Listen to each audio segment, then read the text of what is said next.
भगवते वासुदेवाय।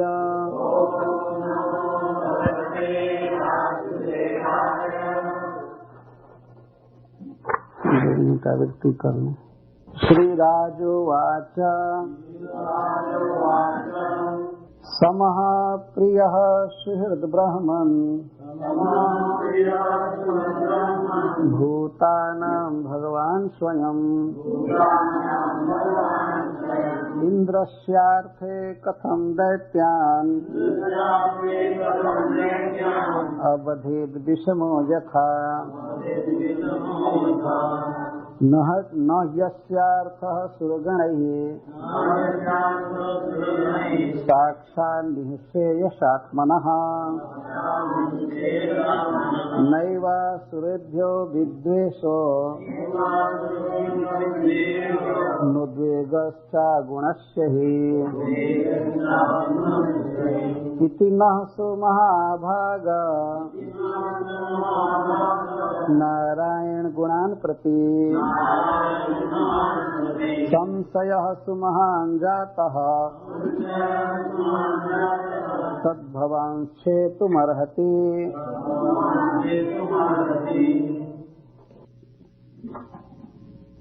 श्रीराजोवाच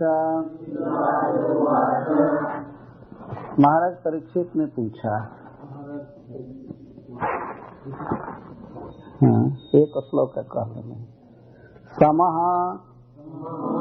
सम प्रियः प्रेमास्पद सुहृद हितैषी ब्रह्मन् हे सर्वज्ञ भूतानां जीवों के भगवान भगवान स्वयं स्वभाव से ही इंद्रस्य इंद्र के अर्थे लिए कथम कैसे दैत्यान दैत्यों का अवधिक वध किए विषमो यथा एक विषम व्यक्ति की भांति। आपने यहाँ इस न्यू नवदीप धाम में इस श्रीमद् भागवतम कथा का आयोजन किया और हमें एक बहुत बड़ा गौरव दिया, इसके लिए मैं आप सबका आभारी हूँ। विशेष करके इस मंदिर के अध्यक्ष श्री समीप ऋषि प्रभु जी और श्री वृंदावन चंद्र प्रभु जी का मैं विशेष आभारी हूँ, जो मुझे बड़े ही स्नेह से यहाँ बुलाए श्रीमद् भागवतम की कथा के लिए। और इसके साथ ही साथ आप समस्त भक्तों का मैं ऋणी हूँ कि आप यहाँ स्पेशली सुनने के लिए एकत्रित हैं। वैसे श्रीमद् भागवतम में 335 अध्याय हैं और प्रतिदिन कथा कही जाए फिर भी कई वर्ष लग जाएंगे, परंतु इसमें से कुछ समय निकाल कर हम लोग कुछ अध्यायों का आस्वादन करेंगे। तो इस बार हमारे यहाँ ईमेल गया था नैसद जी का, तो उन्होंने उस कागज में ऐसे प्रपोजल दिया था कि महाराज आपकी जो इच्छा हो कहें, लेकिन हम लोगों की इच्छा है कि प्रहलाद महाराज की बातें की जाए। तो मैं उसी समय मन में स्वीकार कर लिया, ठीक है, जो मैं उत्तर भी दिया था जो आपकी इच्छा है वही होगी। बाद में हमें आया तो पता लगा कि सबकी इच्छा है, तो वही प्रसंग हम प्रारंभ कर रहे हैं। तो छठे स्कंध के अंत में क्या है उसका ग्लिम्स, उसकी झलक एक बार हम लोगों के सामने आ जानी चाहिए। छठे स्कंध के अंत मतलब अंतिम अध्याय में मरुद गणों की उत्पत्ति की कथा है। उसके पहले यह कथा है कि जब भगवान ने हिरण्याक्ष का और हिरण्यकश्यप का वध कर दिया तो दीति बहुत दुखी थी। उनकी माँ ने अपने पति से आग्रह किया। हिरण्यकश्यप और हिरण्याक्ष की माँ दीति अपने पति कश्यप जी से आग्रह की कि हमें एक ऐसा पुत्र दीजिए जो इंद्र का वध कर दे। लेकिन इंद्र ने वध नहीं किया था उनके पुत्रों का, परंतु इंद्र ने वध कराया था। किससे? श्री भगवान से, पैर भी लगा करके। इसकी आइडिया यह थी कि भगवान तो सम है, विष्णु तो सबके प्रति सम है, सबके ईश्वर है, सबके पालक है, लेकिन इंद्र के पक्ष में होकर उन्होंने मेरे पुत्रों का वध कर दिया। इसलिए वो भगवान के प्रति दोष दृष्टि नहीं की थी। वो सोचते थे भगवान तो महान है, इंद्र नालायक है, ये दुष्ट है, इसने भगवान को अपने पक्ष में करके हमारे पुत्रों को मरवा दिया।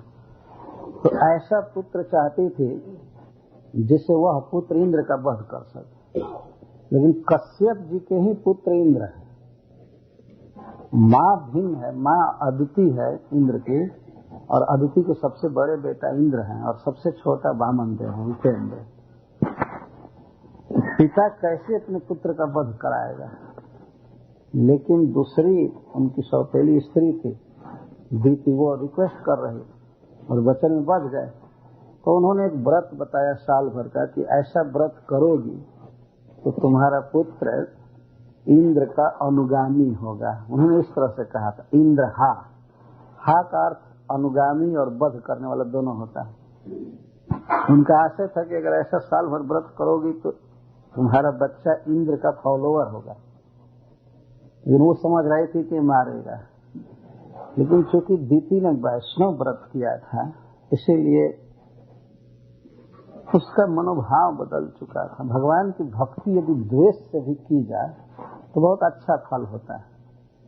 जैसे मान लीजिए कोई जप करता है, कीर्तन करता है और किसी का उस व्यक्ति से दुश्मनागत है, शत्रुता है, तो वो कहे कि मैं भी करूंगा मैं भी जप करूंगा, मैं उससे कम क्या रहूंगा। तो अब द्वेष से करे चाहे जैसे भी करे, भक्ति तो फायदा करेगी ही, भक्ति से उसे लाभ होगा।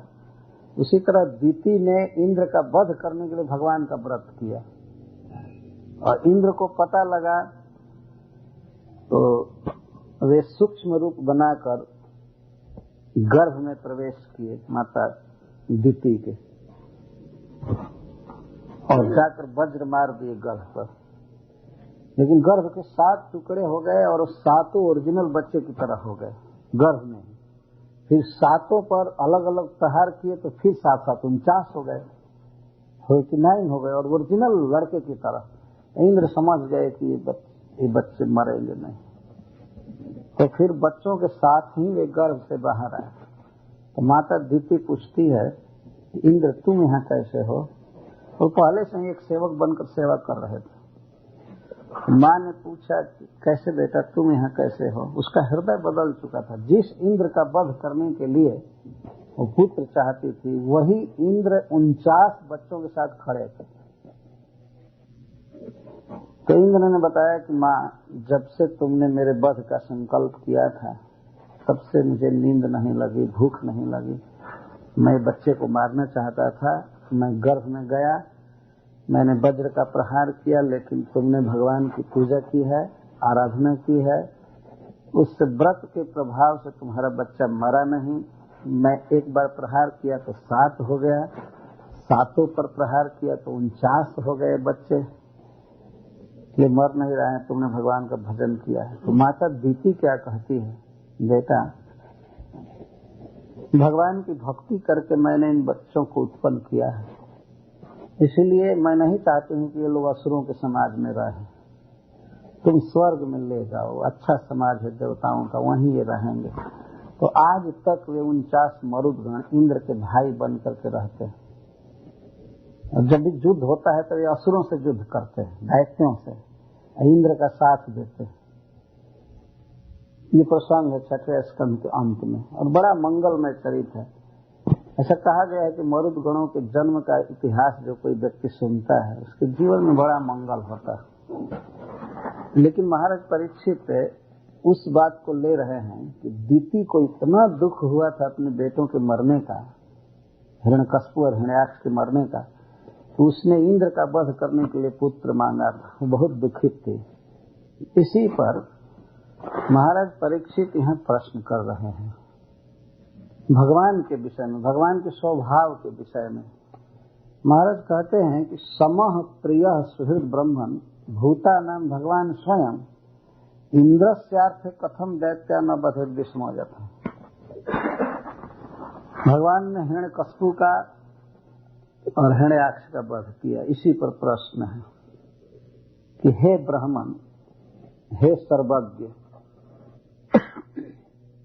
ब्रह्म का अर्थ होता है वेद और ब्राह्मण का अर्थ है वेदवेत्ता, अर्थात हे सर्वज्ञ सुखदेव गोस्वामी, भगवान सभी प्राणियों के प्रति सम हैं, उनके प्रिय हैं और सुहृद हैं, और स्वयं सम हैं, स्वयं सुहृद हैं, स्वयं प्रिय हैं। स्वयं का अर्थ है किसी कारण से प्रिय बने हैं ऐसा नहीं है। जैसे इस संसार में यदि हमारा कोई कुछ उपकार कर दे तो मैं उसके प्रति अनुकूल हो जाऊंगा, इसको स्वयं अनुकूल हो ऐसा नहीं कहा जाएगा। भगवान स्वभाव से ही सभी प्राणियों के हितैषी हैं, स्वभाव से ही प्रिय हैं और स्वभाव से ही सम है, कुछ किसी बाहरी शिक्षा से नहीं। जैसे मनुष्यों को शिक्षा दी जाती है कि सभी प्राणियों के प्रति सम रहो, सब में भगवान को देखो, सबके मंगल कामना करो, तो उपदेश सुन करके कुछ लोग हो जाते हैं। भगवान किसी को उपदेश से, पढ़ाने से प्राणियों से प्रेम करते हैं ऐसी बात नहीं है, उनका स्वरूप है, वो प्रेम करेंगे।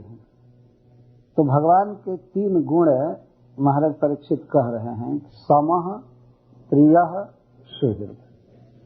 समः का अर्थ बिल्कुल समान भाव से देखना, जैसे एक पिता अपने पुत्रों को बिल्कुल सम दृष्टि से देखता है, क्योंकि दोनों के साथ उसका समान संबंध और दोनों के सुख और दुख के विषय में सोचता है, उनको सुखी करना चाहता है और उनके दुख में वो दुखी होता है। तो इस तरह से भगवान का, सृष्टिकर्ता का, प्रभु का यह गुण है कि जितने भी जगत में जीव हैं, चाहे वे बुरे हों चाहे भले हों, लेकिन भगवान की दृष्टि वास्तव में सबके प्रति सम है। वे यही मानते हैं कि सब हमारे हैं। अच्छा, इसके साथ ही साथ वे सबके प्रिय हैं। इनडायरेक्ट में देखा जाए तो सभी प्राणी ईश्वर को चाह रहे हैं, भले उनको पता नहीं है कि कौन ईश्वर है, कौन भगवान है, लेकिन भगवान से प्रेम है सबका। भगवान को ही वो अपने प्रेमास्पद में खोजते रहते हैं कहीं भी। अब जैसे देखिए संसार में बहुत से मत हैं, बहुत से पंथ हैं, लेकिन सब में लोग कहते हैं हम ईश्वर का भजन करते हैं, हम गॉड का भजन कर रहे हैं, खुदा का भजन कर रहे हैं। जैसे भी हो, वास्तव में सभी के भगवान प्रिय है।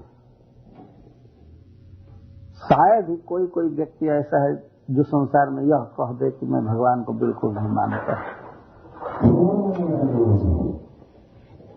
मैं भगवान को नहीं मानता हूँ। यह कहने का साहस अब लोगों को होने लगा है, लेकिन जिस समय प्रश्न किया जा रहा था उस समय शायद 2-4 ही ऐसे होंगे जो कहें कि हम भगवान को नहीं मानते। तो भगवान प्रिय है और इसके साथ ही साथ सुहृद है। सुहृद का अर्थ है सबका हित करना चाहते हैं। सुहृद जो किसी का उपकार करे, हित करे और बिना किसी बदले की, प्रतिदान की आकांक्षा के, उसको सुहृद कहते हैं। जैसे माता और पिता बच्चों के सहज सुहृद होते हैं। माँ अपने बच्चे की सेवा करती है या पिता अपने बच्चे का पोषण करते हैं तो उनके हृदय में ये आकांक्षा नहीं बनी रहती है कि ये हमको कमा करके दे, और ये अनुमान कर लें कि ये बच्चा हमारी सेवा नहीं करेगा तो आज से उसको भोजन कपड़ा देना बंद कर, ऐसा नहीं करते हैं। बड़ा होने पर बच्चे से आकांक्षा बढ़ने लगती है, यह कुछ करे, लेकिन जैसे वो जन्म लेता है तो ये तो कोई आकांक्षा रहती नहीं है माता पिता के मन में, जैसा भी हो उसका पोषण करते हैं। तो ऐसे व्यक्ति को सुहृद कहते हैं। तो भगवान केवल 2-4 बच्चों के ही नहीं, भूता नाम सर्वजीवा नाम उस सबके सहज सुहृद हैं। तो केवल हित करने की भावना मात्र ही उनमें नहीं है, वो सौहार्द करने में पूर्ण समर्थ हैं। जैसे पृथ्वी बनाए हैं, सूरज बनाए, चंद्रमा बनाए, जितना उत्पादन हो रहा है धरती में सब उनका किया हुआ है, सबको खिला रहे हैं, जिला रहे हैं, पोष रहे हैं, तो ये सुहृद का काम हुआ। तो ऐसे जो सबके सुहृद हैं, सबके प्रिय हैं और सम हैं, इंद्रस्यार्थे कथम दैत्या न बधित विस्मोजत है, फिर वे इंद्र का पक्ष लेकर के असुरों का वध क्यों करते हैं? ये प्रश्न लगता है जैसे वे इंद्र का पक्षपात कर रहे हैं और दूसरे हिरण्यकश्यप और हिरण्याक्ष जैसे लोगों से द्वेष कर रहे हैं। ऐसा क्यों करते हैं? जब सबके प्रिय हैं, सबके हितैषी हैं और सम हैं, तो विषम व्यक्ति की तरह वे क्यों दैत्यों का वध करते हैं? एक बार नहीं अनेक बार सुना गया है। इंद्रस्यार्थ जैसा प्रथम स्कंध में 2 अध्याय में है, 3 अध्याय में है, इंद्रारी व्याकुलम लोकम मृडयन्ति जुगे जुगे। इंद्रारी व्याकुलम लोकम, इंद्र के शत्रुओं के द्वारा सताए हुए लोगों को मृडयन्ति सुखी करते हैं भगवान जुगे जुगे। बारंबार अवतार लेते हैं और इंद्र के शत्रुओं का वध करते हैं। शुद्ध गोस्वामी वर्णन करते हैं। तो इससे लगता है कि भगवान इंद्र के पक्षपाती हैं और इंद्र के जो शत्रु हैं वे भगवान के शत्रु हैं, ऐसा आपात प्रतीत हो रहा है। आपात प्रतीति का अर्थ है ऐसा लग रहा है, अगर समान रूप से विचार किया जाए तो भगवान इंद्र का पक्षपात करते और दैत्यों का वध करते। यह क्यों करते हैं? जबकि भगवान का इंद्र से कुछ लेना देना नहीं है और असुरों से कोई भय नहीं है। नह्यास्यार्थ असुरगणैः साक्षात् निःश्रेयसात्मनः। कोई व्यक्ति संसार में किसी का पक्ष लेता है, क्यों? जबकि वह व्यक्ति उसका कुछ फेवर किया है तो उसके पक्ष में हो जाता है।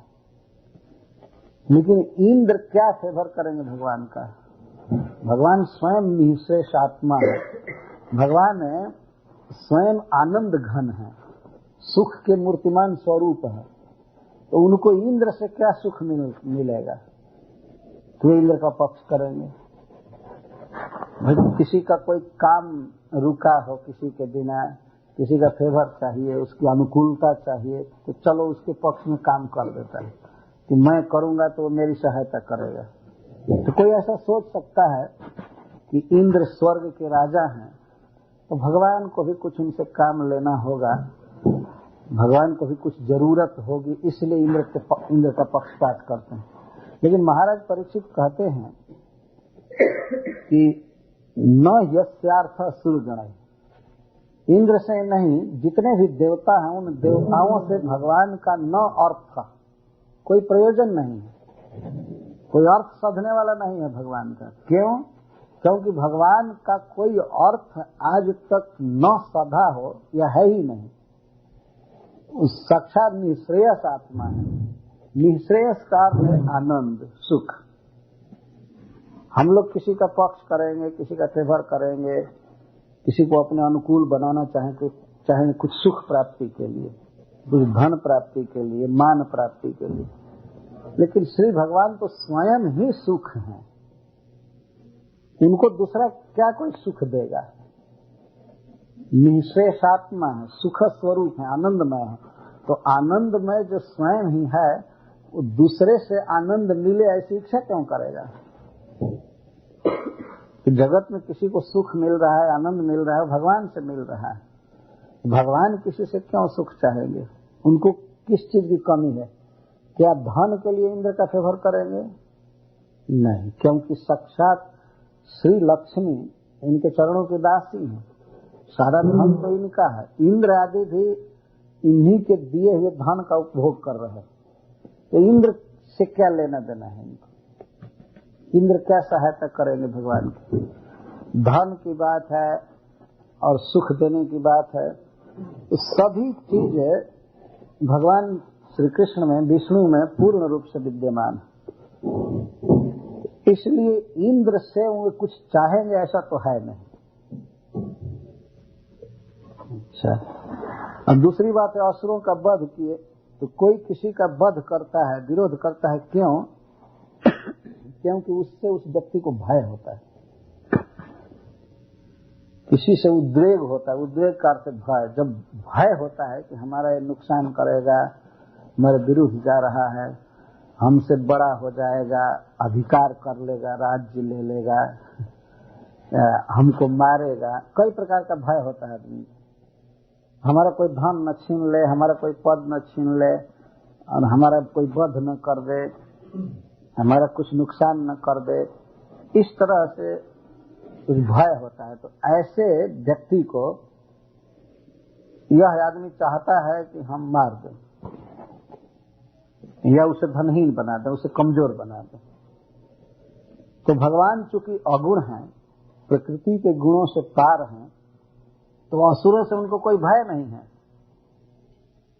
असुर कहाँ तक प्रहार करेंगे, क्या करेंगे? प्रकृति के सीमा के अंदर है, गुणों के अंदर है, और भगवान तो गुणों से पार हैं, इसलिए असुरों से भी उनको कोई भय नहीं है। जिस प्रकार से मान लीजिए तृण है, तो तृण रोड पर जम गया है, थोड़ा सा घास है तृण, तो तृण से कार पर चढ़े हुए आदमी को क्या भय होगा? वो कोई सोचे कि तृण खड़ा होकर के हमारा वध करेगा, हमारा नुकसान करेगा? नहीं, तृण इतना छोटा है, हम कार पर सवार हैं, वो तो कार के चक्कों से लग करके पीस जाएगा। तो भगवान प्रकृति से पार है, तो असुरों से उनको कोई भय हो नहीं सकता है। प्रश्न यह है कि इंद्र का वे फेवर क्यों करते हैं और असुरों का वध क्यों करते हैं, जबकि भगवान के गुण ऐसे हैं कि देवताओं से कुछ लेना देना नहीं है उनको, इंद्र से कोई मतलब नहीं है, अतः पक्षपात करेंगे नहीं, और असुरों से कोई भय नहीं है, इसलिए उनका वध करना भी उचित नहीं है। ये प्रश्न है महाराज परीक्षित का। और प्रश्न पूछा गया है एक बहुत बड़ी सभा के बीच में, बहुत श्रेष्ठ लोग जुटे हुए।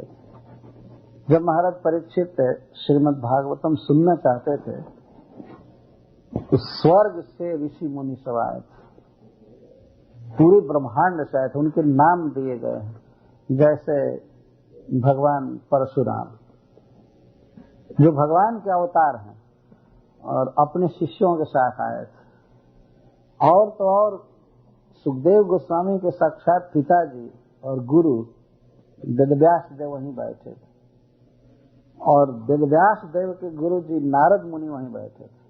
इस सबका नाम दिया गया भागवत में। मतलब जितने भी विश्व के सबसे श्रेष्ठ लोग हैं, वे प्रायः सभी महाराज परीक्षित की सभा में थे। बहुत उच्च कोटि के भक्तों के बीच में सुखदेव गोस्वामी की कथा हो रही है। इससे यह सिद्ध होता है कि श्रीमद् भागवतम सुनने के समान महान पुरुषों का और दूसरा कोई एंगेजमेंट नहीं। सबसे महान कार्य यही है। ऐसी बात नहीं है कि वे सब महात्मा फ्री थे, उनका कोई आश्रम नहीं था, उनका कोई काम धंधा नहीं था। वे सब निरंतर इंगेज रहने वाले लोग थे। एक से एक बड़े बड़े टीचर थे, महान थे। भगवान वेदव्यास देव जैसे निरंतर कार्य में रहने वाला व्यक्ति, लेकिन बद्रिकाश्रम त्याग कर गंगा जी के तट पर आ गए श्रीमद् भागवतम सुनने के लिए।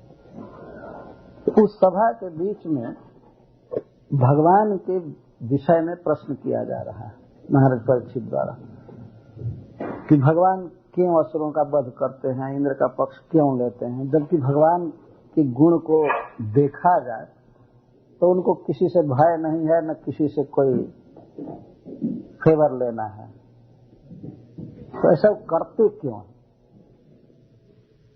तो प्रश्न यह है, इति नः सु महाभाग नारायण गुणान प्रति संशय सु महान जातस्तब भवांस चेतुमर्हत। हे महाभाग, हे अतिशय सौभाग्य से युक्त सुखदेव गोस्वामी, भगवान के विशेषताओं के विषय में, भगवान के गुणों के विषय में हमें संशय हो रहा है और सुमहान संशय हो रहा है। सुमहान संशय हो जाता, बहुत अधिक संशय हो गया है कि भगवान किस पर अनुग्रह करते हैं और किसका निग्रह करते हैं। क्यों वे किसी पर कृपा करते हैं, किसी से प्रेम करते हैं और किसी से द्वेष करते हैं, ऐसा वे क्यों करते हैं? हमें बड़ा संशय हो गया है। ऐसे प्रश्न का परिहार स्वयं कर रहे हैं कि नहीं, भगवान को किसी से कुछ लेना देना नहीं है, उनका मतलब साधने वाला नहीं है, इसलिए वे किसी के अनुकूल नहीं हो सकते। अच्छा, और उनको किसी से भय नहीं है, किसी से द्वेष भी नहीं कर सकते, स्वयं कह रहे हैं, लेकिन फिर भी उनकी लीला में देखा जा रहा है, लीला में देखा जा रहा है कि असुरों का वध किए और इंद्र का पक्षपात किए। तो नारायण के गुणों के विषय में बहुत महान संशय हमारे मन में उत्पन्न हो गया है। अथवा हो सकता है कि महाराज परीक्षित दूसरों का संशय समझकर प्रश्न कर रहे हैं, स्वयं इनके मन में संशय नहीं है। और पूर्व के अध्यायों को, स्कंधों को पढ़ने पर लगता है कि महाराज परीक्षित के मन में ऐसा संशय नहीं हो सकता, परंतु लोक संशय को अपना संशय बना करके पूछने की यह पद्धति है। और लोग सुन रहे थे तो उनके चेहरों से पता लग रहा होगा कि ये लोग भगवान के विषय में संदेह कर रहे हैं।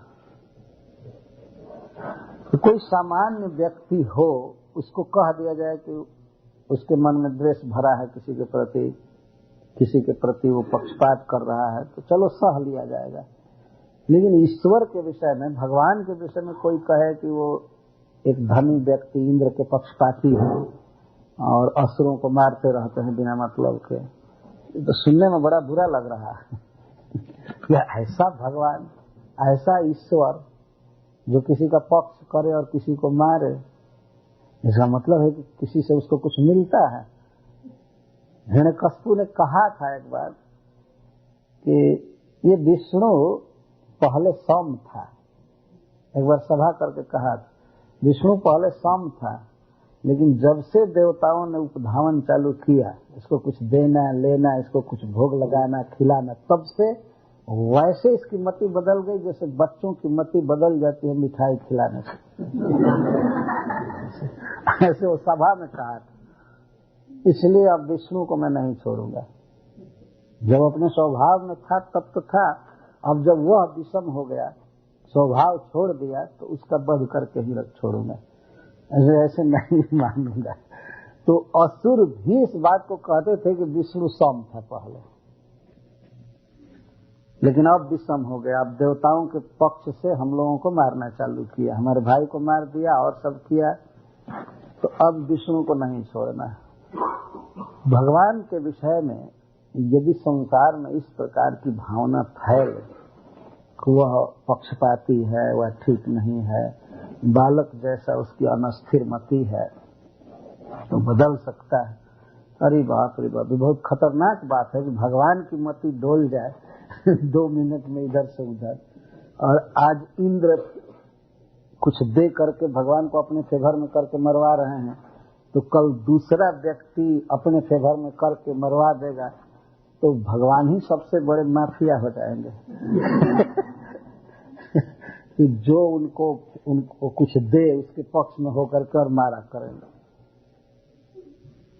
इस तरह की बात महाराज परीक्षित कैसे सह सकते थे? भगवान का प्रचार करना है, जिससे कि लोग भगवान कृष्ण की शरण में आवे, भजन करें, उनके स्वभाव को जानकर। जिसके स्वभाव के विषय में इतना संदिग्ध बात हो जाएगी तो ठीक नहीं है। इसलिए सभा के बीच में महाराज परीक्षित कहते हैं कि हमारे मन में महान संशय उत्पन्न हो गया है, लेकिन आप इसका निवारण करने में समर्थ हैं। कृपा करके बताइए, भगवान के गुणों के प्रति हमारा संशय है, हमारा संशय छेदन कीजिए। तो श्री ऋषिर्वाच, तब सुखदेव गोस्वामी कहते हैं, साधु पृष्ठम महाराज हरेश्चरितम अद्भुतम जद भागवत महात्म्यम भगवद भक्ति वर्धनम गीयते परमं पुण्यम ऋषभिर्नारदादिभिः नत्वा कृष्णाय मुनये कथयिष्ये हरेः कथाम्। सुखदेव गोस्वामी सबसे पहले साधुवाद देते हैं प्रश्न के लिए। भगवान के विषय में संशय करने पर सुखदेव जी अप्रसन्न नहीं हुए, खुश हुए। साधु पृष्ठम महाराज, हे महाराज आपने बहुत अच्छा पूछा। क्या पूछा कि आपने हरे है अद्भुतम चरितम, आपने भगवान हरि के अद्भुत चरित्र को पूछा। इसमें भगवान का चरित्र आएगा इसके उत्तर में, उसके लिए कह रहे हैं अद्भुतम चरितम। हरेश चरितम अद्भुतम, अद्भुत का अर्थ है अलौकिक। सदा ध्यान रखना चाहिए, संस्कृत के शब्दों का एक बहुत ही सुसज्जित अर्थ होता है। अद्भुत का अर्थ होता है अलौकिक, लोक से भिन्न। लोक में देखा जाता है किसी व्यक्ति को कोई कुछ देता है तो वह उसके पक्ष में हो जाता है, लेकिन भगवान बिना कुछ लिए ही देवताओं का पक्ष करते हैं, यह अलौकिक बात हुई। और बिना द्वेष के ही, बल्कि प्रेम रखते हुए ही दैत्यों का वध करते हैं, यह अलौकिक चरित्र हुआ। भगवान किसी को का वध करते हैं तो द्वेष से नहीं करते हैं। अब द्वेष से क्या करेंगे, जिसको वे मारते हैं उसको अपना धाम देते हैं, ये विशेषता है। बल्कि जिसका फेवर करते हैं, जैसे मान लीजिए इंद्र का पक्ष करते हैं, तो इंद्र को तो इस प्राकृतिक जगत में ही छोड़ देते हैं, और स्वर्ग का शासन करते हैं, यहीं रहते हैं, बार बार लड़ाइयां करनी पड़ती है, बार बार दुखी होना पड़ता है, बड़ा टेंशन में रहते हैं इंद्र। लेकिन भगवान जिन असुरों का वध करते हैं वो तो डायरेक्ट भगवान के धाम में चले जाते हैं। क्या कोई ऐसा व्यक्ति है जो अपने शत्रु को मारे दो चार थप्पड़ और कहे कि हमारा फ्लाइट खाली है, जाकर उसमें रहो, यहाँ क्यों भटक रहा है? ऐसा शत्रु तो हम लोग कहीं सुनते नहीं। भगवान हतारी गतिदायक, भक्ति रसामृत सिंधु में भगवान कृष्ण के 64 गुणों का वर्णन किया गया है, तो उसमें एक है हतारी गतिदायक। हतारी, जिस अरी को, जिस शत्रु को भगवान मारते हैं उसको सदगति देते हैं, उसकी सांसारिक जीवन पद्धति को नष्ट कर देते हैं, उनका कर्म बंधन समाप्त करके उसको अपनी नित्य सेवा में वैकुंठ में ले लेते हैं। ये भगवान का स्वभाव। तो देश कहाँ है? यह तो प्रेम प्रकट हो रहा है, और देवताओं से अधिक प्रेम प्रकट हो रहा है भगवान का वास्तव में। बलि महाराज ने कहा है भगवान वामन देव से कि आप हम लोगों के परोक्ष हितैषी हैं, देवताओं के अपरोक्ष हितैषी, देवताओं का हित सामने करते हैं और हम लोगों का हित छिप करके करते हैं। तो वास्तव में जो परोक्ष में हमारा हित करे वही वास्तविक हितैषी होता है। जैसे मान लीजिए मैं आपके सामने आया हूं, यदि मैं आपके अनुकूल बोल रहा हूं तो ठीक है, ये कार्य हुआ सुहृद का हितैषी का। लेकिन आप नहीं हैं हमारे सामने, मैं कहीं परदेश में हूं, विदेश में हूं, और उस समय मैं आपके विषय में बहुत अच्छा बोलूं, अमुक व्यक्ति बहुत अच्छे हैं, बहुत सज्जन है, तो इसको माना जाएगा कि हाँ ये प्रशंसा हुई। तो भगवान तो असुरों के परोक्ष के हितैषी, वास्तविक हितैषी। तो इसलिए भगवान के चरित्र को अद्भुत कहा जा रहा है, अद्भुतम चरित्र। और इस प्रश्न के उत्तर में भागवतों का महात्म्य आएगा। जब भागवत महात्म्य, भागवत का अर्थ है भगवान का, भगवान के भक्त को भागवत कहते हैं। विशेष करके इस प्रसंग में प्रहलाद महाराज का चरित्र आएगा, उसी के लिए सुखदेव जी कह रहे हैं। वक्तव्य के रूप में निश्चित आएगा। इसको भागवत महात्म्य कहते हैं, भक्त की महिमा। भक्त कितना महान होता है, कितना कृष्ण से प्रेम करता है, यह प्रसंग इसमें आएगा। और तो प्रश्न होता है कि भक्त की महिमा सुनने से क्या लाभ होगा। हरि का चरित्र आएगा, मतलब कृष्ण का चरित्र आएगा, और कृष्ण के भक्त का प्रहलाद महाराज आदि का चरित्र आएगा। इन दोनों प्रसंग को सुनने से लाभ क्या है। सुखदेव गोस्वामी कहते हैं भगवत भक्ति वर्धना। इन दोनों को सुनने से कृष्ण भावना में वर्धन होगा। श्रील प्रभुपाद जी ने यह अंतर्राष्ट्रीय समाज बनाया है, एक दूसरे की सहायता से कृष्ण भक्ति बढ़ाने के लिए। भक्त सहायता करेंगे जनता की, और जनता सहायता करेगी भक्तों के प्रीचिंग वर्क में, और परस्पर भक्त एक दूसरे से कथन उपकथन करके भगवान कृष्ण में प्रीति बढ़ाएंगे। इसको कहते हैं अंतर्राष्ट्रीय श्री कृष्ण भावनामृत संघ। सब एक दूसरे के सहायक हैं। बिना समाज के भक्ति में सहायता नहीं मिल सकती है। कोई व्यक्ति सोचे कि अकेले कहीं हम जाकर एकांत में जप कर लेंगे और भगवान की भक्ति बढ़ जाएगी, ऐसा होगा नहीं। क्योंकि अकेले में जो रहना चाहता है व्यक्ति, कहता है कि मैं अकेले भजन कर लूंगा, यदि निष्पक्ष भाव से उसकी समीक्षा की जाए तो अधिकतर वह व्यक्ति खा करके सोएगा। कहता है कि मैं अकेले में भजन करूंगा। निश्चित है, ये देखी हुई बात।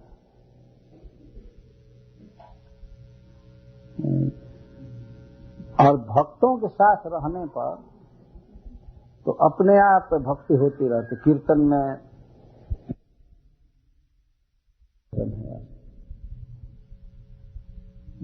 ये टीम वर्क है, उसको करना है, जैसे युद्ध करना है। तो युद्ध अकेले कोई क्या करेगा। साथ में सैनिक रहते हैं, सेना रहती है, तो युद्ध में आनंद आता है। तो इस तरह से यह जो प्रसंग है श्रीमद् भागवतम चल रहा है गंगा जी के तट पर, यह श्रोताओं के और वक्ता के, वक्ता श्रोता दोनों के, और इसके साथ ही साथ बाद में जो इससे का अभिनंदन करते हैं उन सब का भगवत भक्ति वर्धन, भगवान की भक्ति बढ़ाने के लिए। जैसा समीक ऋषि प्रभु जी ने कहा कि इस आयोजन में श्रीमद् भागवतम सुन करके हम सबकी भक्ति बढ़े, कृष्ण भावना बढ़े, यही इसका उद्देश्य है। तो सुखदेव गोस्वामी भी यही बात कहते हैं मूल रूप से, भगवत भक्ति वर्धन। कृष्ण भक्ति बढ़ाने में इस प्रसंग का बहुत हाथ है। दो बातें आएंगी, हरे अद्भुतम चरितम और भागवत महात्म्य, भक्त की महिमा। गीयते परमम पुण्यम ऋषिभिर नारदादि भी। और इस प्रसंग की श्रेष्ठता का प्रतिपादन करते हैं कि नारदादि भी ऋषि भी परमम पुण्यम गीयते, यह परम पुण्य इतिहास है। इस प्रश्न के उत्तर के रूप में आएगा परम पुण्य इतिहास, परम पावन, सुनने मात्र से सबको पवित्र करने वाला इतिहास है। कृष्ण भावना के विरुद्ध जो भी भाव है, जो भी जीव के हृदय में वासना है, उसको जो नष्ट कर दे, उस प्रसंग को पावन कहते हैं। इस संसार में भगवान के वर्णन से भरे हुए जो शब्द हैं, भगवान के गुणों से, वही जीव की अविद्या को नष्ट कर सकते हैं। प्रत्येक जीव अविद्या में है। अविद्या ही पाप है या पवित्र या गंदगी है, अपवित्रता। और जो प्रसंग सुनने से हमारी अविद्या नष्ट हो जाए, भगवान में प्रेम बढ़े, तो उसको परमम पुण्यम कहें, परम पुण्य इतिहास। इसको सुनने और कहने से भगवान में प्रेम बढ़ता है। कैसे इसको आप कह सकते हैं, अगर ये प्रश्न पूछा जाए, कैसे आप कह सकते हैं कि यह इतिहास जो 7वें स्कंध में आ रहा है परम पावन है और भगवत भक्ति वर्धनम है, अविद्या निवर्तक और कृष्ण प्रेम वर्धक दोनों बता रहे हैं, कैसे आप कह सकते हैं? तो कहते इसके प्रमाण नारद आदि ऋषि है। जबकि श्री नारद जी वहीं बैठे हैं कथा में। गीयते परमम पुण्यम ऋषि नारद आदि, नारद जिनमें प्रधान है, ऐसे ऋषियों द्वारा यह परम पुण्य इतिहास गाया जाता है। कई बार वर्णन किया है नारद जी ने और अन्य ऋषियों ने भी। तो यही प्रमाण है सबसे बड़ा। नारद जी ने कहा है कि यह परम पावन इतिहास है। तो मैं उस इतिहास को कह रहा हूँ आपके प्रश्न का उत्तर देते हुए। तो सबसे पहले मैं कृष्ण मुनि को नमस्कार कर रहा हूँ। तो कृष्ण मुनि मतलब भगवान वेद व्यास देव, कृष्ण द्वैपायन व्यास वहीं बैठे थे। उनको डायरेक्ट प्रणाम करके और सुखदेव गोस्वामी कथा प्रारंभ कर रहे हैं। नत्वा कृष्णाय मुने, कृष्ण मुनि को नमस्कार कर रहे हैं। भगवान वेद व्यास देव सांवले थे, श्री कृष्ण जैसा उनका शरीर था। कई लोग एक समान दिखते थे, जैसे अर्जुन, द्रौपदी, वेद व्यास देव, भगवान कृष्ण, ये सब सांवले थे। तो कृष्ण मुनि को नमस्कार करके, मतलब जिनकी कृपा से मुझे भागवत मिला है, मैं पढ़ा हूँ, ऐसे अपने गुरु और पिता वेद व्यास देव को नमस्कार करके मैं यह इतिहास कह रहा हूँ। तो सबसे पहले प्रश्न का उत्तर देते हैं। कहते हैं कि भगवान निर्गुण हैं, प्रकृति के गुणों से पार हैं, इस कारण से वे अजन्मा है। अजन्मा का अर्थ होता है जो प्राकृत शरीर में कभी प्रकट नहीं होते, अज, और अज हैं इसलिए अव्यक्त है। अव्यक्त का अर्थ होता है कि माया के द्वारा बने हुए इंद्रिय देह आदि से भगवान रहित हैं, तो उससे मुक्त है। उनका स्वयं अपना स्वरूप है,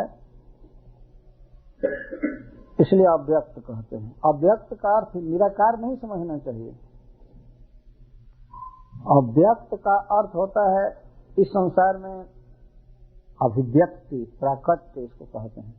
जैसे पुस्तक है, पुस्तक को व्यक्त कहेंगे। वास्तव में यह लकड़ी से बना हुआ है, किसी वृक्ष से बना है, कागज बना होगा, कागज से पुस्तक के आकार में आ गया है। तो प्राकृत वस्तुएं जब एक भिन्न डिजाइन में होती हैं तो उसको अभिव्यक्ति कहते हैं, या व्यक्ति। लेकिन भगवान का जो स्वरूप है वो है ऑलरेडी और चिन्मय है, वो कभी बना नहीं है, किसी चीज से गढ़ करके बनाया नहीं गया है, न माँ के गर्भ में बना है न कहीं बना नहीं है, वो स्वतः सिद्ध है, बल्कि वही समस्त वस्तुओं का कारण है। उस देह का, भगवान के दिव्य श्री विग्रह का कारण और कोई वस्तु नहीं। ऐसा नहीं कि पंच महाभूत मिल करके देह के रूप में बने हैं या कर्म बंधन जो है वही इस रूप में व्यक्त हुआ है, ऐसा नहीं। इन श्लोकों की व्याख्या में तो ऐसे बहुत समय लग जाएगा और बहुत आगे बाकी है प्रसंग, इसलिए मैं संक्षेप में कह रहा हूँ। तो वही प्रभु जो प्रकृति से परे हैं, अज हैं, अव्यक्त हैं, प्रकृति के गुणों को स्वीकार करके बाध्य बाधक भाव को प्राप्त होते हैं। बाध्य का अर्थ है जो दल हारता है, और बाधक का अर्थ है जो जीतता है। जो कभी असुरों में और देवताओं में युद्ध होता है, कभी कभी ऐसा देखा जाता है, कभी असुर ही बढ़ जाते हैं, वो विजयी होते हैं, और कभी देवता विजयी होते हैं। तो भगवान वास्तव में प्रकृति के गुणों के नियंता हैं, लेकिन फिर भी जगत की सृष्टि, स्थिति, प्रलय आदि के लिए वे गुणों को स्वीकार करते हैं। और गुणों के घटती बढ़ती के अनुसार ही वे व्यवहार करते हैं। वे हैं सब में, देवताओं के भीतर हैं, असुरों के भीतर हैं, लेकिन आगे बता रहे हैं कि जय काले तो सत्वस्थ जय काले, जब सत्वगुण बढ़ता है तो उस समय भगवान देवताओं को, ऋषियों को बढ़ाते हैं, वे विजयी होते हैं। और जब रजोगुण बढ़ता है तब असुरों को बढ़ाते हैं, और तमोगुण बढ़ता है तो यक्ष राक्षसों को बढ़ाते हैं। तो वास्तव में विषम नहीं है। प्रकृति के गुण के में स्थित होने के कारण ऐसा लगता है कि भगवान ऐसा कर रहे हैं, फिर ऐसा वे नहीं करते हैं। गुणों, जब सतुगुण बढ़ता है तो देवताओं को बढ़ाते हैं, रजोगुण बढ़ता है तब असुरों को, और तमोगुण बढ़ता है तब यक्ष राक्षसों को। ऐसा देखा गया है कि कभी कभी तो असुर ही स्वर्ग को जीत लिए हैं, विजयी हुए। तो क्या कहा जाएगा कि भगवान असुरों का पक्षपात कर रहे हैं? ऐसा कोई कह सकता है, लेकिन वो पक्षपात नहीं करते। और सत्वगुण बढ़ता है तो देवता लोग जीतते हैं, तमोगुण बढ़ता है तो यक्ष राक्षस भूत प्रेत सब विजयी होते हैं। तो उदाहरण दे रहे हैं कि अधिष्ठान के भीतर कोई वस्तु रहती है तो वास्तव में अधिष्ठान में घटती बढ़ती होती है, आकार होता है, लेकिन उसमें अधिष्ठित वस्तु को भी उसी रूप में कहा जाता है, जैसे ज्योति आदि, जैसे अग्नि। अग्नि वास्तव में लकड़ी के साइज का नहीं है, लेकिन लकड़ी का जो साइज होता है उसी साइज का वो दिखती है, आग उसी साइज में दिखती है। तो लकड़ी लंबा है और मान लीजिए आग लगी है और लाल हो गई है लकड़ी पूरी, लकड़ी लाल हो गई है पूरा, तो आदमी कहेगा देखो आग लंबा है। आग लंबा नहीं है लकड़ी की, और कहेगा आग जो है इतना मोटा है, इतना लंबा है या टेढ़ा है। या जैसे किसी बर्तन में जल रखा जाए, लोटा में जल रखे तो कोई कहे कि जल गोला है, वर्तुल है, ऐसा है, राउंड है। नहीं, जल राउंड नहीं है। या आकाश, आकाश को किसी लोटा में, घड़ा में देखेंगे तो कहेंगे कि आकाश ऐसा है, गोला है, आकाश लंबा है, वैसा वो नहीं है। इसी तरह भगवान अधिष्ठित हैं जीवों के भीतर, लेकिन वे जीव जैसे हैं, जैसे उनका विजय हो रहा है या हार रहे हैं, तो भगवान नहीं हार रहे हैं, भगवान नहीं जीत रहे हैं, या भगवान वैसे नहीं हो गए हैं। जैसे आग है तो आग आज लंबी लकड़ी में है, कल हो सकता है कि बिल्कुल वर्तुल गोलाकार राउंड लकड़ी में हो जाए, है ना। और कभी कुछ किसी रूप में, कभी किसी रूप में, कभी छोटा रूप में, कभी बड़ा रूप में। तो वास्तव में जिस वस्तु में वो अग्नि स्थित है उस वस्तु के अनुसार आकार धारण करती है। तो इस तरह भगवान प्रकृति के गुणों को स्वीकार करते हैं, और प्रकृति के गुण जैसे घटते हैं बढ़ते हैं, मतलब कभी सत्गुण बड़ा हो जाता है, दबा देता है रजोगुण तमोगुण को, तो उस समय देवताओं की वृद्धि होती है। और जब रजोगुण बड़ा होता है तब सत्गुण और तमोगुण घट जाते हैं, तब असुरों की वृद्धि होती है। और जब तमोगुण बढ़ता है तो सत्गुण और रजोगुण दब जाते हैं। लेकिन वास्तव में भगवान विषम नहीं है, वो बिल्कुल सम है। तो फिर प्रश्न उठता है, प्रकृति के गुणों को कौन बढ़ाता है और कौन घटाता है? इसका उत्तर देते हैं सुखदेव गोस्वामी, काल। तब यह प्रश्न होता तब भगवान काल के अधीन है? तो कहते नहीं, काल के अधीन वो नहीं है। क्योंकि अगर यह प्रश्न किया जाए काल प्रकृति के गुणों को घटाता बढ़ाता है तो भगवान उसके अनुसार होते हैं, तो इसका मतलब काल के अधीन है। तो कहते हैं नहीं, काल के अधीन नहीं है। कालम चरंतम सृजति से आश्रयम प्रधान पुंध्या नरदेव सत्य के। वास्तव में भगवान काल के भी नियामक, काल उनकी इच्छा शक्ति को कहते हैं। जो भगवान की संकल्प शक्ति है उसी को काल कहा जाता है। तो काल के भी अधीन भगवान नहीं है, बल्कि काल उनके अधीन है। और इसके साथ ही साथ भगवान प्रकृति और पुरुष दोनों के ईश्वर हैं। प्रकृति कहते हैं माया को, और पुरुष का अर्थ होता है जीव। अनंत कोटि जीव हैं और जीवों को माया अपने अधीन रखी है। तो भगवान माया के भी कंट्रोलर हैं और जीवों के कंट्रोलर हैं, और इन दोनों के जो कंट्रोलर हैं, माया और जीव, दोनों का कंट्रोलर काल है। उस काल के भी काल भगवान है, काल को भी वो कंट्रोल करते हैं। तो फिर प्रश्न बनता है, आखिर तो सब यही कर रहे हैं, किसी को घटाना बढ़ाना, ये करना वो करना, तो ऐसा क्यों करते हैं? तब कहते हैं सत्य के भगवान जो कुछ भी करते हैं यह उनकी लीला है। किसी पक्षपात से, द्वेष से, उद्वेग से वो सृष्टि आदि नहीं कर रहे हैं, यह इनकी सहज क्रीड़ा है। जैसे मान लीजिए बच्चे खेल करते हैं, आप लोगों ने यहाँ नहीं देखा होगा, भारत वर्ष में किसी नदी के तट पर बच्चे चले जाते हैं, अपने घर के पास ही, तो बालू से घर बनाते हैं या मिट्टी से घर बनाते हैं, खेलते हैं, करते हैं, और तुरंत उसको पैर से राउंड करके चले जाते हैं घर। हमने देखा है जितना आनंद से वो घर बनाते हैं छोटा छोटा, उतना ही लाता लूटी करके चले जाते हैं। ऐसे लोग खेलते हैं, तो घर बनाते समय जितना उनको आनंद आया उतना ही नष्ट करने में भी आता है और घर चले जाते हैं। तो भगवान की यह क्रीड़ा है। वास्तव में वे किसी से कुछ लेने के लिए, सुख पाने के लिए, या किसी से भयभीत होकर के उसको मारने के लिए सब नहीं कर रहे हैं। जीवों के अपने अपने कर्म फल हैं, उनको भोगाने के लिए, उनको सुविधा देने के लिए भगवान जगत की सृष्टि करते हैं, प्रलय करते हैं, और इसमें प्रकृति और काल को वे स्वीकार करते हैं, सृष्टि करते हैं। वास्तव में भगवान सम है। संक्षेप में उत्तर यह है। लेकिन एक इतिहास कह रहे हैं कि जो हिरण्यकश्यप और हिरण्याक्ष का वध भगवान ने किया, तो अत्रैव उदाहरन्ति पूर्वम इतिहास सुदर्शिना प्रीत्या महाक्रतौ राजन पृच्छते अजात शत्रवे। सुखदेव गोस्वामी कह रहे हैं कि यह भी बात जो आपने देखा या सुना कि भगवान विष्णु हिरण्यकश्यप और हिरण्याक्ष का वध कर दिए, यह भगवान द्वेष से वध नहीं किए। उनको साप था शनकादिक का, तो उस साप को पूरा करने के लिए वध किए, और वध करके भी वे तो अपना धाम दिए उनको, उनका हित किए। द्वेष का नामो निशान नहीं है उसमें। वो इतिहास इस प्रकार का है, कह रहे सुखदेव गोस्वामी। अब इस इतिहास को वे ले जा रहे हैं राजसूय यज्ञ में। राजसूय यज्ञ में महाराज युधिष्ठिर ने सुरर्षि मतलब देवर्षि नारद जी से ऐसा ही प्रश्न किया था जैसा आप कर रहे हैं।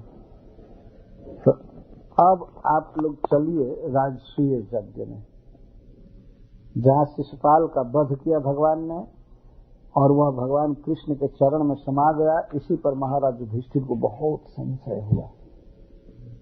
जन्म के आरंभ से ही श्री कृष्ण की निंदा करने वाला शिशुपाल और भगवान को पा गया, कैसे हुआ?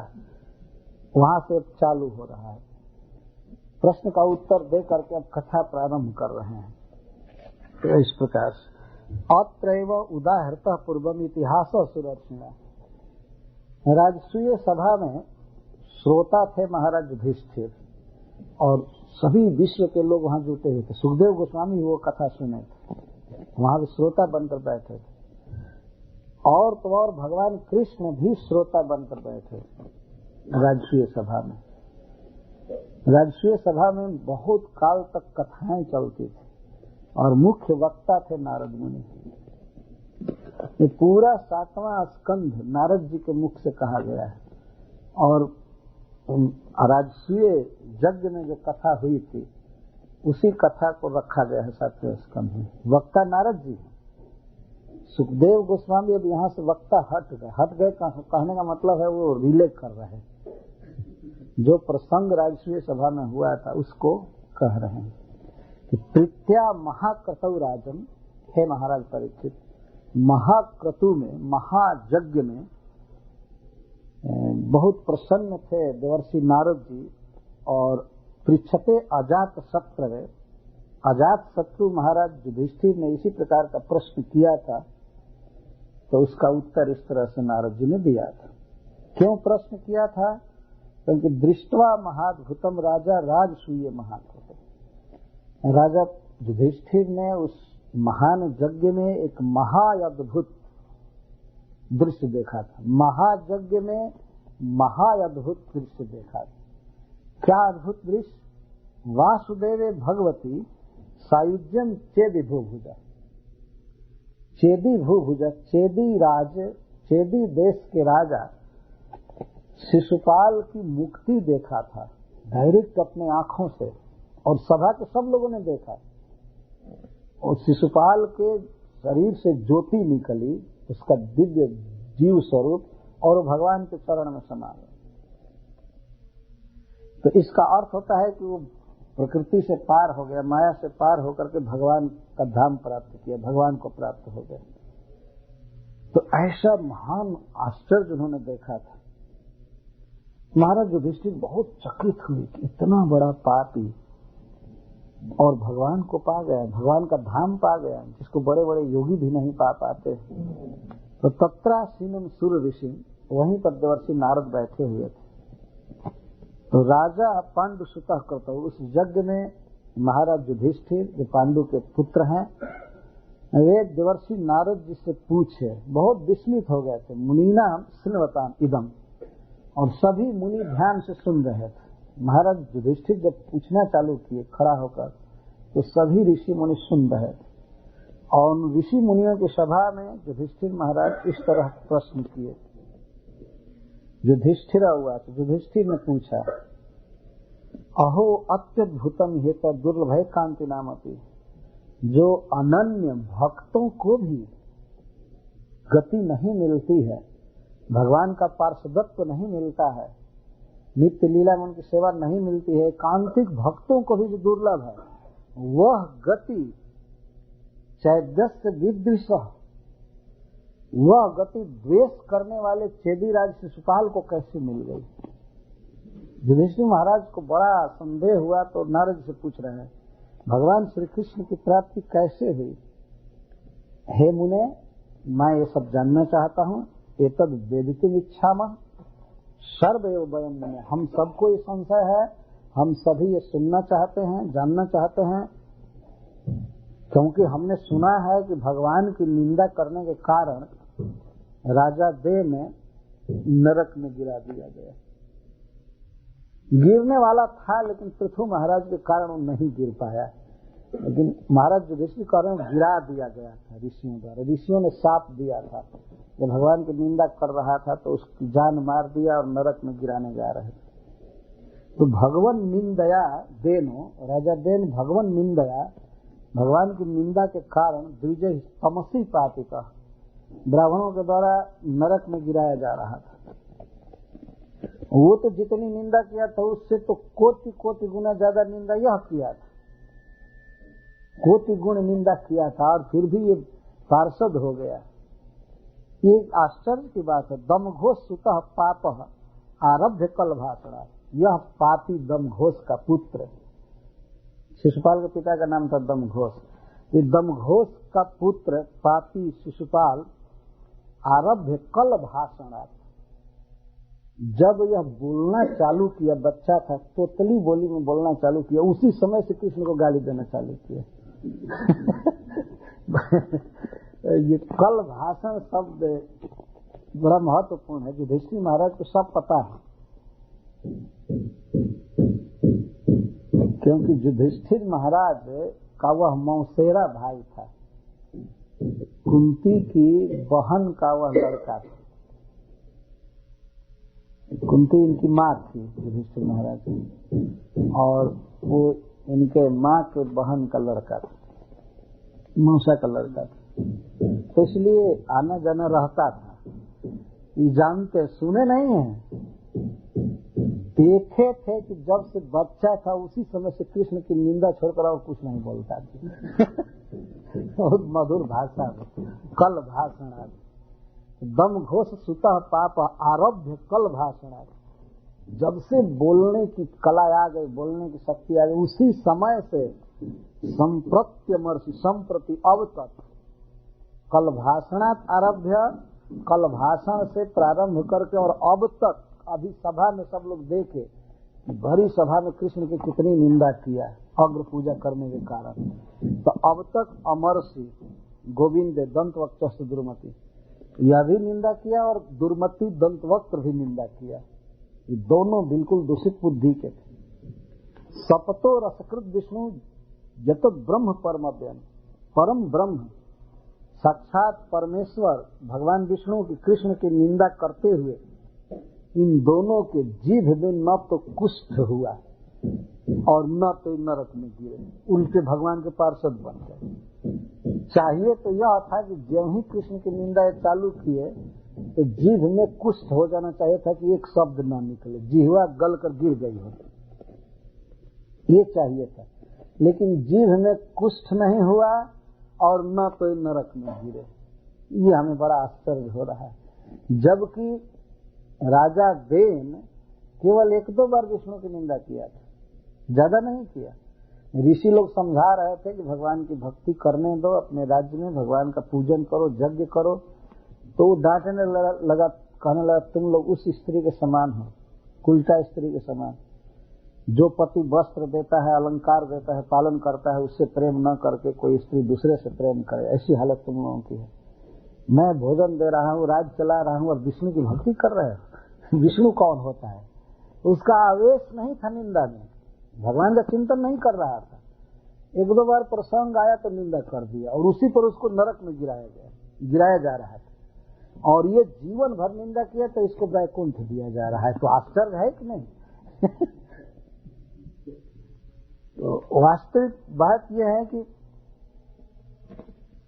शिशुपाल आविष्ट था, वो निंदा कर रहा था लेकिन रात दिन चिंतन कर रहा था कृष्ण। और राजा देन तो प्रसंग बस निंदा कर दिया था, भगवान का चिंतन नहीं कर रहा था, इसलिए उसकी शुद्धि नहीं हो पाई। तो कथम तस्मिन भगवती दुरवग्राह्य धामनी पश्यताम सर्वलोका नाम लयनीय तुरंत। वही पापी शिशुपाल परब्रह्म और अग्राह्य स्वरूप भगवान श्री कृष्ण को कैसे पा गया? एतद भ्रांति में बुद्धि दीपार्चिल वायुना, जैसे वायु के झोंके से दीपक की लौ कांपती है, स्थिर नहीं रहती, वैसे संशय से मेरा मन कांप रहा है, समझ में नहीं आ रहा ये कैसे हो गया। इसलिए ब्रूहि ये तद अद्भुततमम, ये परम अद्भुत बात है। जो इसमें कारण हो कृपा करके उसका वर्णन कीजिए। ब्रूहि ये तद अद्भुततमम भगवान यत्र कारणम, जो इसमें कारण है वो बताइए, मतलब भगवान के गुणों का वर्णन कीजिए। कैसे शिशुपाल भगवान को पा गया? अब इस प्रश्न के उत्तर में परीक्षित महाराज के प्रश्न का उत्तर अपने आप आएगा कि पूरा 7वां स्कंध 10वें अध्याय तक इस प्रश्न का उत्तर है, और बाद में तो धर्मों के विषय में प्रश्न किए हैं 5 अध्याय में। तो इस प्रकार महाराज युधिष्ठिर के प्रश्न के बाद नारद जी क्या उत्तर देते हैं राजसूय यज्ञ में, ये प्रसंग हम लोग कल से प्रारंभ करेंगे। जय श्री राम। मैं थोड़ा पहले समाप्त किया कुछ प्रश्न के लिए, 8:30 में समाप्त करना था, पहले किया। कोई जिज्ञासा हो तो प्रश्न कर सकते।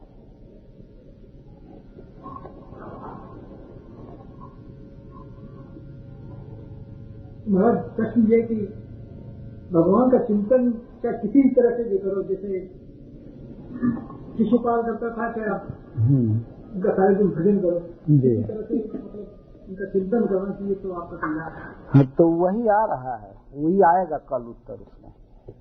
नारद जी यही कहते हैं कि जैसे भी हो कृष्ण में मन लगाना चाहिए, जैसे भी हो, लेकिन जैसे हो वैसे जिसकी जो स्थिति हो लगाना चाहिए, लेकिन हम लोगों को तो भक्ति से ही लगाना चाहिए मन। और शिशुपाल की तरह हम आज से कृष्ण को गाली देना चालू करें, ऐसे तो कर नहीं पाएंगे। उसको तो मारने के लिए भगवान आए और हम कृष्ण की निंदा की और बीच में कोई मार दिया, तब क्या हो? हमारे लिए वो विधि उचित नहीं है। वह जो द्वेष की विधि थी वो रावण के लिए हिरण्यकश्यप के लिए थी, हम लोगों के लिए वो उचित नहीं। लेकिन वैसे जैसे भी हो मन लगे काम से, क्रोध से, लोभ से, भय से, तो जीव का कल्याण हो जाता है। ये बात कल बहुत विस्तार से आएगी। किसने किस भाव से कृष्ण को पा लिया, किसने क्या किया तो पा लिया, किसने क्या किया। तो हमारी भी स्थिति भिन्न भिन्न प्रकार की है, सबकी अपनी अपनी भावना है, चेतना है, स्थिति है। तो उसके अनुसार हम कृष्ण से कैसे जुड़े, तो जुड़ने की कला है। जैसे मान लीजिए कोई व्यक्ति बोलना जानता है, ठीक से शास्त्र पढ़ा है, तो भगवान के विषय में बोलता है। कोई मनन करता है, कोई पेंटिंग करता है, किसी के पास बहुत वैभव है तो धन से भगवान की सेवा करता है, वो लगता है। अब तो इस समय तो कोई हिरण्यकश्यप और शिशुपाल ऐसा है नहीं कि वो उस तरह से लगे। अनुकूल भाव से ही लगना चाहिए, जैसे भी है। आनुकूल्यन कृष्णानुशीलनम भक्ति उत्तम, अनुकूल भाव से ही लगे। अब अनुकूल भाव भी कई तरह के हो सकते हैं, जैसे मैं वर्णन किया। और अनुकूल भाव में है कोई भगवान के सौंदर्य पर लुब्ध हो गया है, कोई उनके धन पर लुब्ध हो गया है। कितने लोग भगवान को धनी समझ करके भजन किए हैं, जैसे ध्रुव महाराज, तो उनको बहुत बड़ा वैभव मिला। लेकिन जैसे भी संपर्क हो, आखिर तो उसी पुरुष से होगा, इसलिए अच्छा है और हमारा हित हो जाता है। कोई भगवान के दया पर मुग्ध हुआ, कोई उनके विद्वता पर, उनके ज्ञान पर, कोई उनके सौंदर्य पर, कोई उनके ऐश्वर्य पर, कोई उनके शील स्वभाव पर। जैसे भी हो कृष्ण से अटैच्ड होना चाहिए, तो मंगल ही मंगल हो। और हर हरनाकश कश्यप को मार के भगवान ने अपने धाम में भेज दिया, तो फिर दोबारा फिर आ जाते वापस। नहीं, धाम में भेजने का मतलब वो धाम में नहीं गए, क्योंकि 3 जन्म तक असुर होने का उनको श्राप था। लेकिन वो धाम में भेजने कहीं बराबर है। मान लीजिए आप किसी को मारे और कहे कि हमारे घर चले जाओ, तो वो थोड़े देर के लिए स्टेशन पर रुक गया या कहीं बस में बैठ गया, अंततः चला गया, तो भेजना ही कहा जाएगा। रावण हिरण्यकश्यप और हिरण्याक्ष हुए एक जन्म में, जय विजय। दूसरी बार रावण कुंभकर्ण हुए, तीसरी बार शिशुपाल दंतरोक्त। तो उसको सदगति के अंदर ही माना जाएगा। तो अंत में उनका हित हुआ। बहुत सुंदर इस बार की कथा है कि हम लोग पूरे कथा में राजसूय यज्ञ में ही बैठे रहेंगे और नारद जी वक्ता रहेंगे।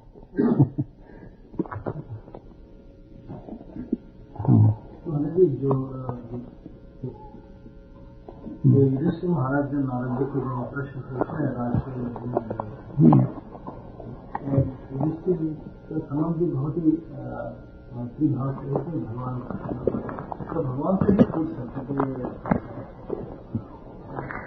नहीं, भगवान यद्यपि उस सभा में सबसे श्रेष्ठ थे, भगवान थे, फिर भी युधिष्ठिर महाराज के वे ममेरा भाई थे। युधिष्ठिर महाराज के मामा के पुत्र थे वसुदेव जी। तो यज्ञ में स्वयं ही वो श्रोता के रूप में बैठे हैं। वो एक सामान्य सदस्य की तरह भगवान बैठे थे। और कथा तो कोई साधु महात्मा कहेगा ना, कि घर का आदमी कहेगा। वो ये भाव व्यक्त कर रहे थे। यद्यपि सबसे श्रेष्ठ थे, लेकिन फिर भी उनसे नहीं पूछ सकते। युधिष्ठिर का भाव वात्सल्य का भाव रहता है भगवान कृष्ण के प्रति। तो इतना बड़ा उनको नहीं समझ रहे थे कि उनसे पूछे। तो आप सबसे बड़े परिव्राजक आचार्य नारद मुनि, जो विश्व में सबसे बड़े प्रचारक हैं, घर गृहस्थी से मुक्त हैं, तो उनसे पूछा जाए ना। 16,108 स्त्री रखने वाले से क्या प्रश्न किया? तो बेचारा अपने घर गृहस्थी को संभालेगा कि ये सब प्रश्न का उत्तर दे। मतलब भाव यह था कि भगवान एक गृहस्थ की लीला कर रहे थे वास्तव में। चाहे कोई भगवान भी हो तो क्या, लेकिन घर गृहस्थी में है तो उसको नम्र भाव से रहना चाहिए और सुनना चाहिए रियलाइजेशन उन लोगों का जो वास्तव में रियली मुक्त हैं और भगवान के चिंतन वर्णन आदि में लगे रहते हैं। नहीं तो कोई भी इंगेजमेंट इस संसार में अपनी तरफ खींचता है। अब मान लीजिए हम कोई जॉब कर रहे हैं, हम कोई प्रवृत्ति के काम में हैं, तो उतने देर के लिए इंद्रियां और मन उधर फंसते हैं। अतः भगवान का जो चिंतन क्लियर माइंड से पूरा 24 घंटा फ्री रहने से होगा वो नहीं हो पाता है। तो कोई व्यक्ति जैसे सुखदेव गोस्वामी या नारद जी, उनका मन कभी संसार का, गृहस्थी का, इसका चिंतन ही नहीं किया होगा, निरंतर 24 घंटा रहते हैं।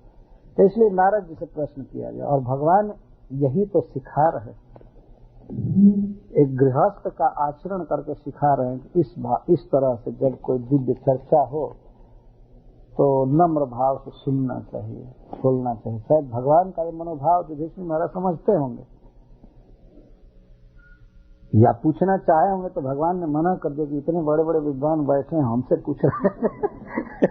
तो इस तरह से नारद मुनि तो वास्तव में सुप्रसिद्ध व्यक्ति है इस विषय में, इसलिए उनसे पूछा गया।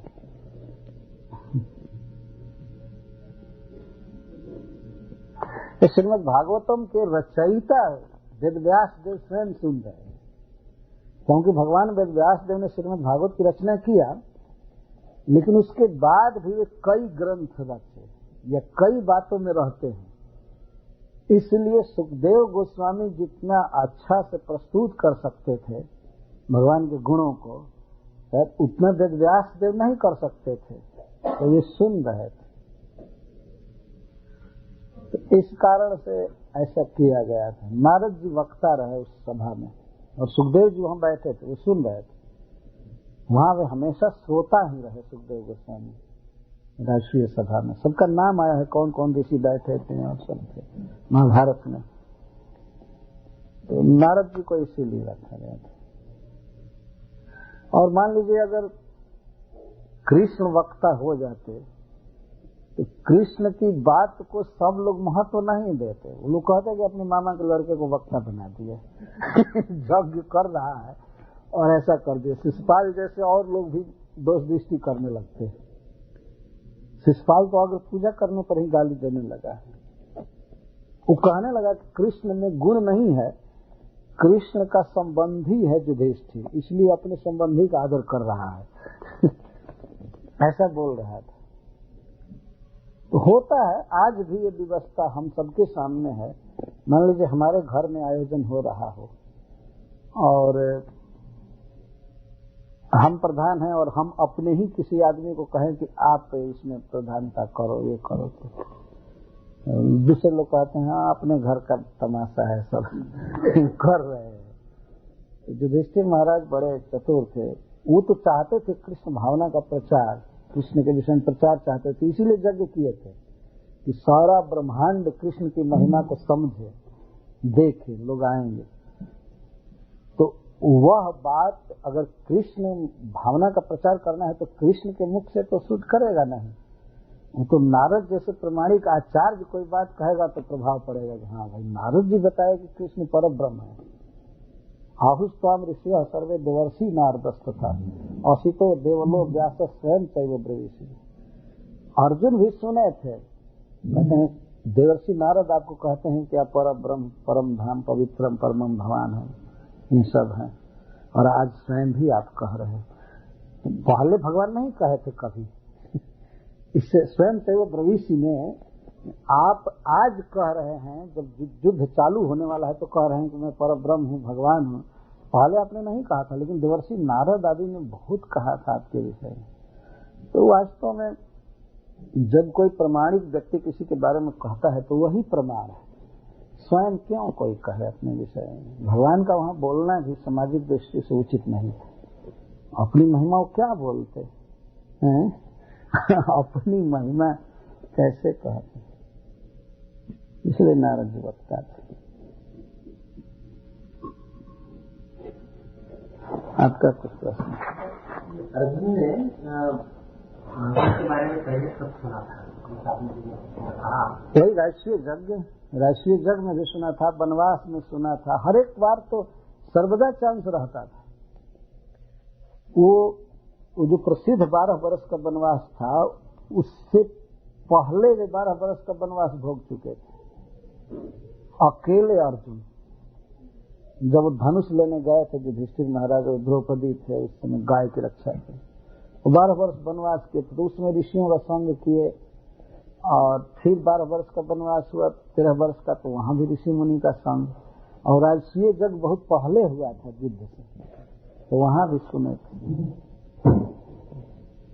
ज्ञान और कर्म से अनावृत होना, इसके बारे में आपका बताया। हाँ, तो समय है, इस पर समय लगेगा कुछ, कम से कम 10 मिनट। तो अगर आज कह सके तो आज कह दें, नहीं तो इसी प्रश्न को हम दूसरे किसी दिन कह सकते हैं, जैसा आप कहें। उस समय तो हो नहीं चला है। हमारा नियम है कि जो कथा समाप्त करने का समय है, निश्चित उस समय समाप्त कर देता हूँ, क्योंकि कई लोगों को इधर उधर जाना आना रहता है, तो इसलिए कभी दूसरे समय में इसको विस्तार से। वो बहुत प्रसिद्ध श्लोक है, सर्वोपाधि विनिर्मुक्तम तत्परत्वेन निर्मलम आनुकूल्येन कृष्णानुशीलन। अच्छा, ये दूसरा श्लोक है। शुरुआत कैसे है? दूसरा है, ज्ञान कर्मात्मना। शुरू वाला सर्वोपाधि नहीं, ये तो कृष्णानुशीलन भक्तिरुत्तम आनुकूल्यन कृष्णानुशीलन भक्तिरुत्तम ज्ञान कर्मात्मना। शुरुआत नहीं याद पड़ रहा है। ठीक है, इसको ले लेंगे हम और